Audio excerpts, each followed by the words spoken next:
Chapter 37. Deeming Sunday the best day for taking Mr. Wemmick's Walworth sentiments, I devoted the next ensuing Sunday afternoon to a pilgrimage to the castle. On arriving before the battlements, I found the Union Jack flying and the drawbridge up, but undeterred by this show of defiance and resistance, I rang at the gate, and was admitted in a most pacific manner by the aged. "My son, sir," said the old man, after securing the drawbridge, "rather had it in his mind that you might happen to drop in, and he left word that he would soon be home from his afternoon's walk.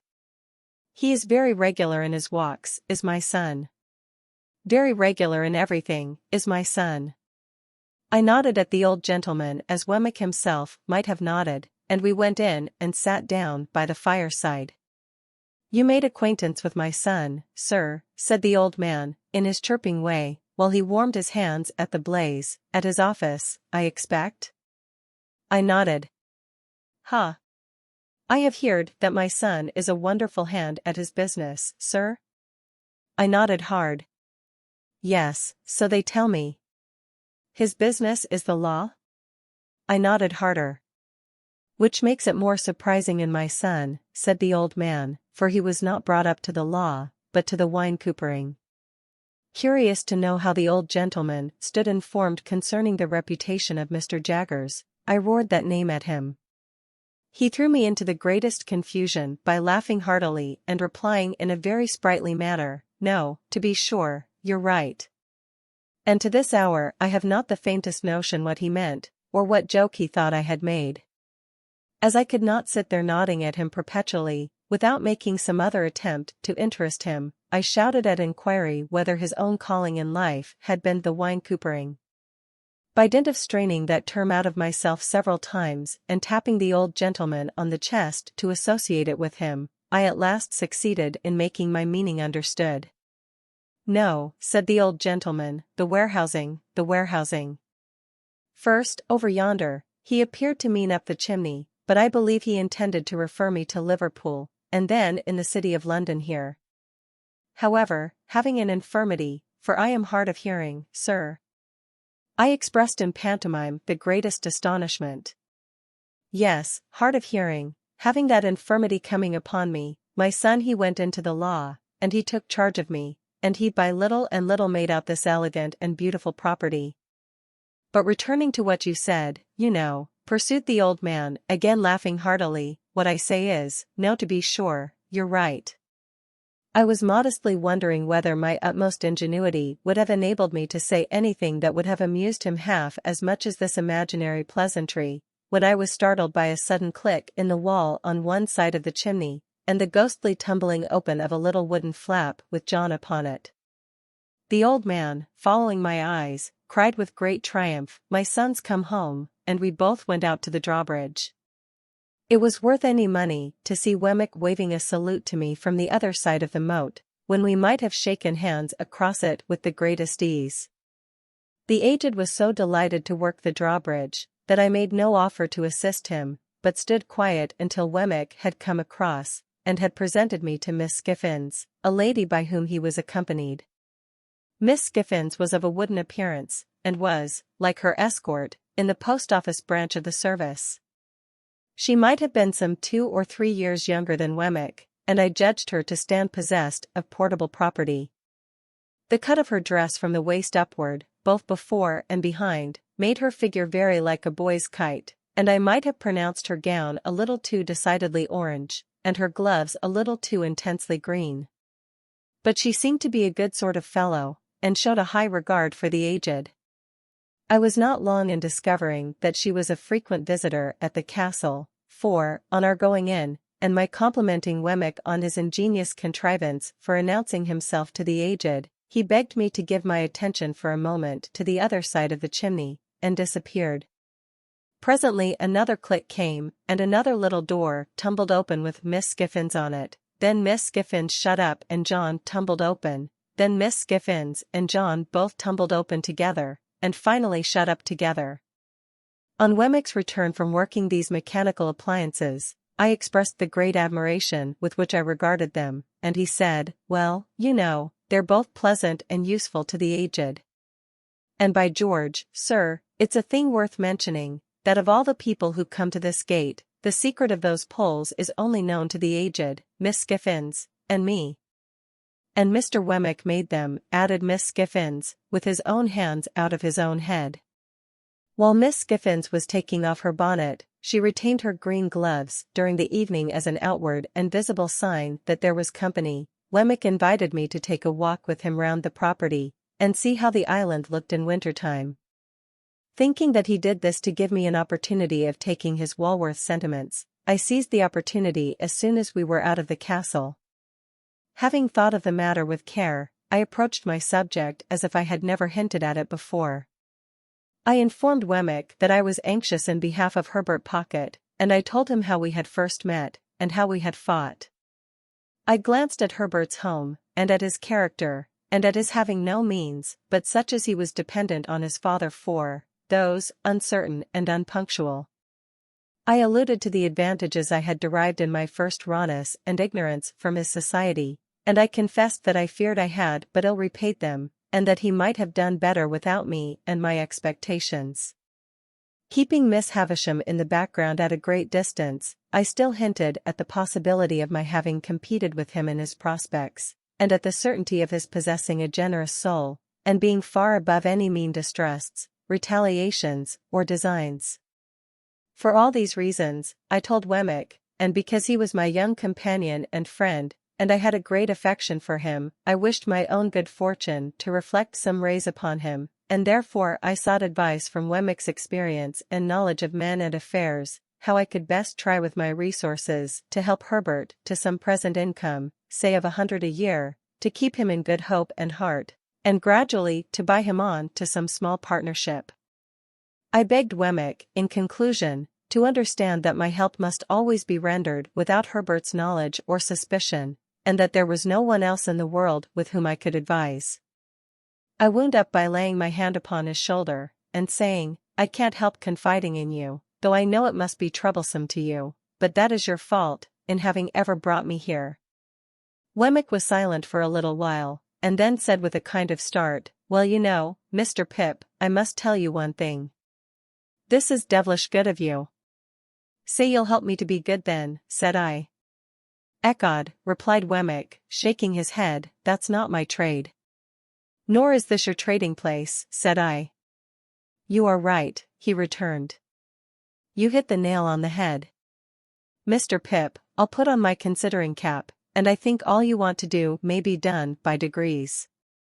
Skiffins, that's her brother, is an accountant and agent. I'll look him up and go to work for you. I thank you 10,000 times. On the contrary, said he, I thank you, for though we are strictly in our private and personal capacity, still it may be mentioned that there are Newgate cobwebs about, and it brushes them away. After a little further conversation to the same effect, we returned into the castle, where we found Miss Skiffins preparing tea. The responsible duty of making the toast was delegated to the aged, and that excellent old gentleman was so intent upon it that he seemed to me in some danger of melting his eyes. It was no nominal meal that we were going to make, but a vigorous reality. The aged prepared such a haystack of buttered toast, that I could scarcely see him over it as it simmered on an iron stand hooked on to the top bar, while Miss Skiffins brewed such a jorum of tea, that the pig in the back premises became strongly excited, and repeatedly expressed his desire to participate in the entertainment. The flag had been struck, and the gun had been fired, at the right moment of time, and I felt as snugly cut off from the rest of Walworth as if the moat were 30 feet wide by as many deep. Nothing disturbed the tranquillity of the castle, but the occasional tumbling open of John and Miss Skiffins, which little doors were a prey to some spasmodic infirmity that made me sympathetically uncomfortable until I got used to it. I inferred from the methodical nature of Miss Skiffins's arrangements that she made tea there every Sunday night, and I rather suspected that a classic brooch she wore, representing the profile of an undesirable female with a very straight nose and a very new moon, was a piece of portable property that had been given her by Wemmick. We ate the whole of the toast, and drank tea in proportion, and it was delightful to see how warm and greasy we all got after it. The aged especially might have passed for some clean old chief of a savage tribe, just oiled.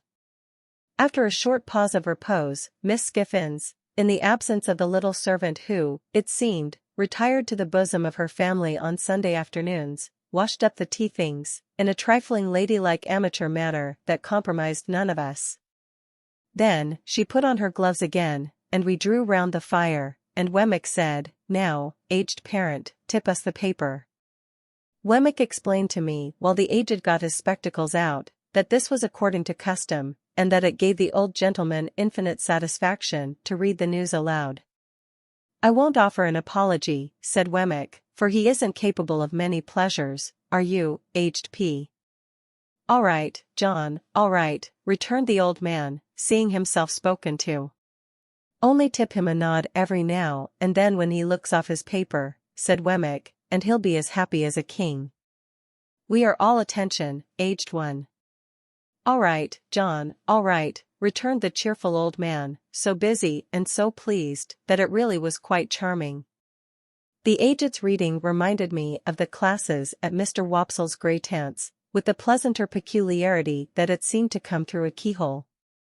As he wanted the candles close to him, and as he was always on the verge of putting either his head or the newspaper into them, he required as much watching as a powder mill. But Wemmick was equally untiring and gentle in his vigilance, and the aged read on, quite unconscious of his many rescues. Whenever he looked at us, we all expressed the greatest interest and amazement, and nodded until he resumed again.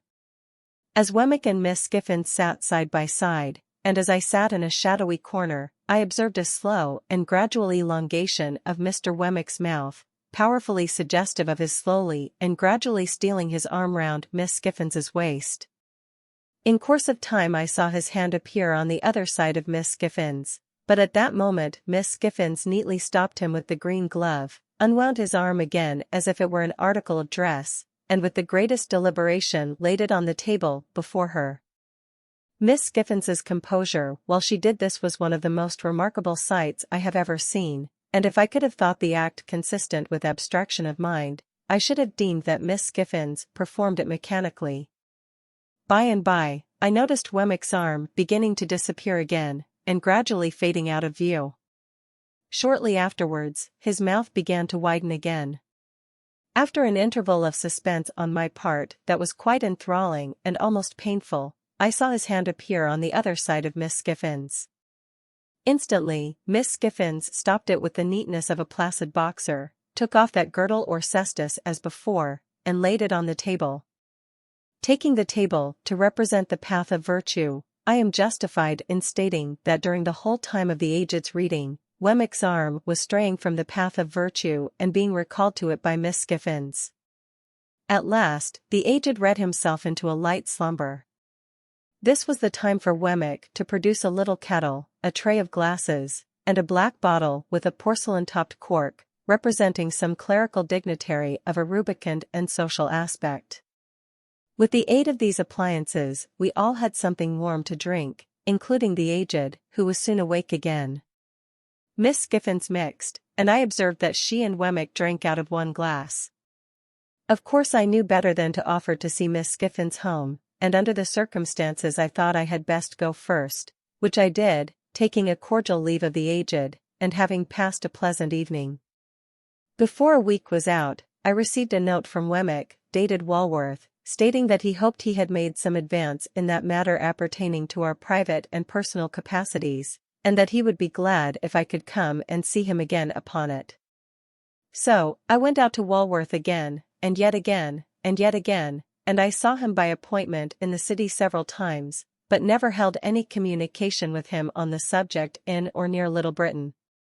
The upshot was, that we found a worthy young merchant or shipping broker, not long established in business, who wanted intelligent help, and who wanted capital, and who in due course of time and receipt would want a partner.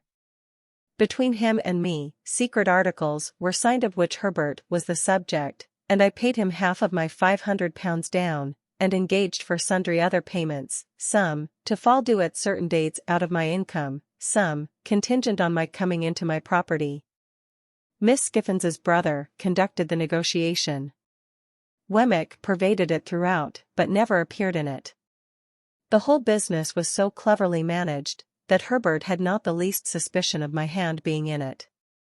I never shall forget the radiant face with which he came home one afternoon, and told me, as a mighty piece of news, of his having fallen in with one Clarriker, the young merchant's name, and of Clarriker's having shown an extraordinary inclination towards him, and of his belief that the opening had come at last.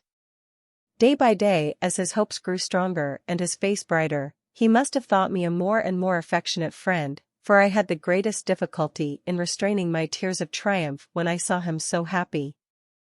At length, the thing being done, and he having that day entered Clarriker's house, and he having talked to me for a whole evening in a flush of pleasure and success, I did really cry in good earnest when I went to bed, to think that my expectations had done some good to somebody.